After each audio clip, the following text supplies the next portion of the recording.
bersama-sama pada pagi hari ini, keluarga besar Pondok Pesantren Zakat Ali Musiri beserta keluarga besar persaudaraan Setiali Terate wilayah atau ranting Wonokromo bersama-sama bisa melakukan upacara bendera dalam rangka memperingati hari ulang tahun kemerdekaan Republik Indonesia yang ke-71.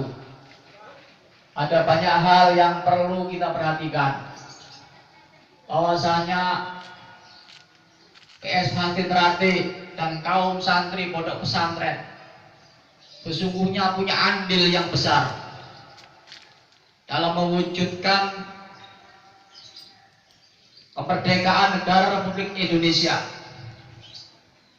Hal ini mengingat Indonesia merdeka bukan tanpa perjuangan. Para pemimpin bangsa, para pahlawan kita terdahulu berjuang mulai dari sebelum kemerdekaan sampai setelah diproklamasikan, terus berjuang membangun negeri Indonesia ini. Andil para kiai, para santri sangat luar biasa.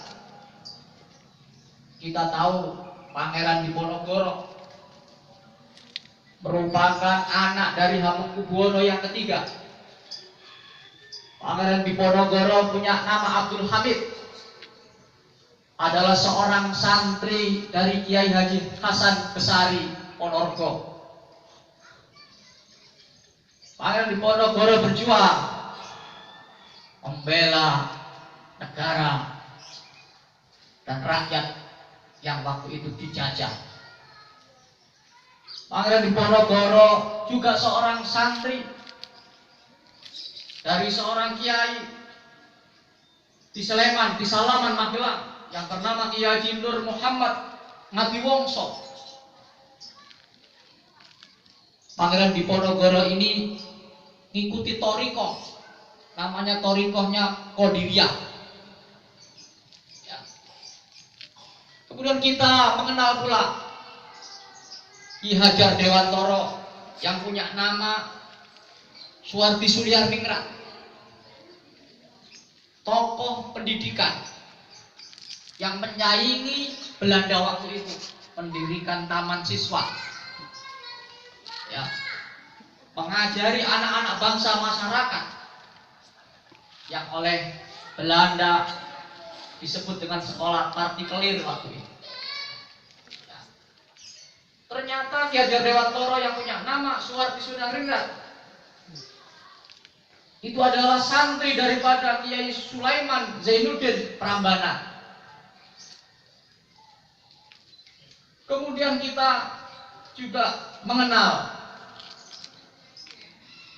Baharjo Utomo.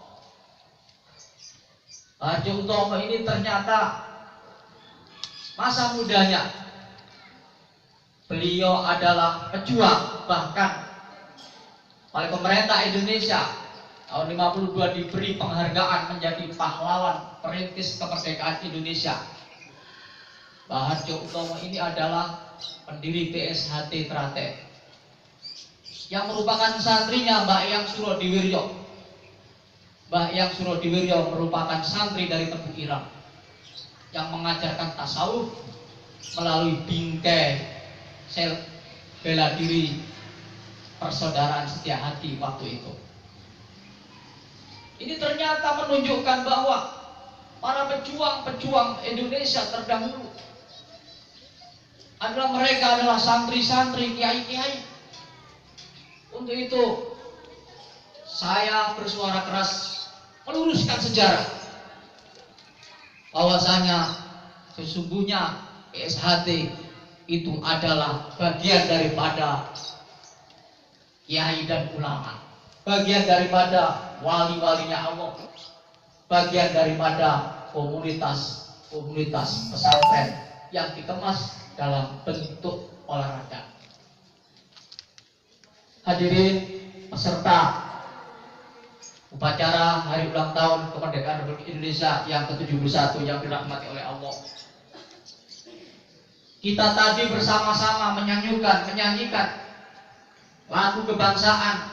Kita menyanyikan lagu nasional 17 Agustus. Ternyata lagu tersebut yang ngarang adalah cucu Rasulullah Shallallahu Alaihi Wasallam yang tinggal di Semarang, yang bernama Said Habib Husein Mutahar. Kalau kita kenal waktu sekolah, Mutahar itu pengarang lagu 17 Agustus tahun 45. Juga pengarang lagu syukur. Nanti kita nyanyikan juga. Itu yang ngarang Habib Husein Mutahar, Mutahar, cucu cicit daripada baginda Rasulullah Shallallahu Alaihi Wasallam. Hadirin, para peserta upacara yang dirahmati oleh Allah Subhanahu Wa Taala. Selanjutnya, ketika Indonesia diproklamasikan oleh Bung Karno, ternyata Bung Karno waktu itu minta didampingi Muhammad Hatta. Siapa Muhammad Hatta itu?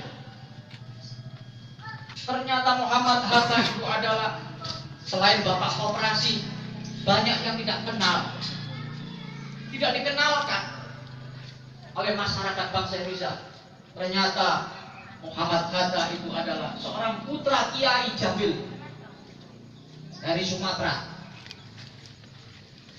Kiai Jamil ini orang tuanya Bung Hatta. Ternyata guru spiritual Thariqah Qadiriyah Kholidiyah, ya, Qadiriyah, Kholidiyah, tokoh Thariqah. Ya. Semua ternyata adalah para santri kiai dan kelompok Thariqah yang ditakuti Belanda. Termasuk adalah pendiri PS Hari Terakhir. Thariqahnya yaitu Persaudaraan Setia Hati.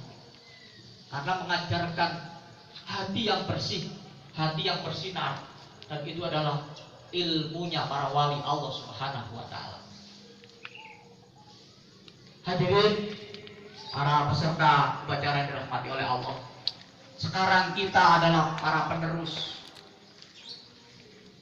perjuangan para pendahulu kita. Banyak yang telah ditorehkan oleh para pendahulu kita untuk memberikan kontribusi kepada bangsa dan negara. Bahkan setelah kemerdekaan dikumandangkan, terjadi pertempuran di Surabaya 10 November.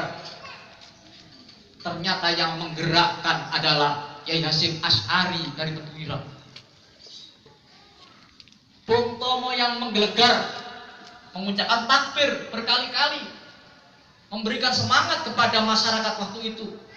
Ternyata sebelumnya sowan di Hadratus Syekh Hasyim Asy'ari dan Kiai Hasyim Asy'ari berpesan, Sutomo, kumandangkan takbir untuk menyemangati masyarakat rakyat untuk bertempur, berperang melawan sekutu waktu itu. Dan kemudian Hasyim Asy'ari serta kiai-kiai yang lain mengeluarkan resolusi jihad. Semua warga 85 meter dari pusat kota Surabaya wajib, hukumnya wajib